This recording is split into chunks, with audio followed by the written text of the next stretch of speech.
Қайырлы күн, Наз мемлекеттік би театрының көрермендері, өнер сүйер қауым. Бүгін сіздер тамашалайтын қимыл қол сілтеу. Қол сілтеу қимылы қолымыздың бас жағын сілтеу арқылы орындалатын қимыл.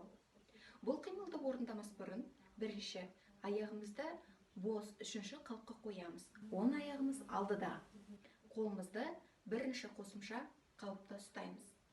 Қалыпта ұстап, қолымыздың бас жағында саусақтар біркелкі жинақы ұстау арқылы қолымызды 90 градусқа сілтеу арқылы орындаймыз. 1, 2, 1, 2, 1, 2, 1, 2.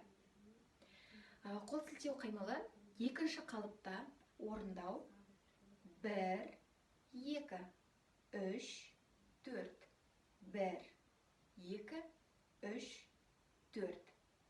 Және де қол сілтеу қимылы екінші қалыпта, екінші ғана емес, ол бірінші қалыпта немесе үшінші қалыпта кезек-кезек, яғни бір қолымызды төмен, бір қолымызды жоғары сілтеу арқылы да орындауға болатынын ұмытпаңыздар. 1, 2, 3, 4, 1, 2, 3, 4. Осы қимылды үшінші қалыпта орындап көрейік. 1, 2, 3, 4. 1, 2, 3, 4. Тамаша. Әрине,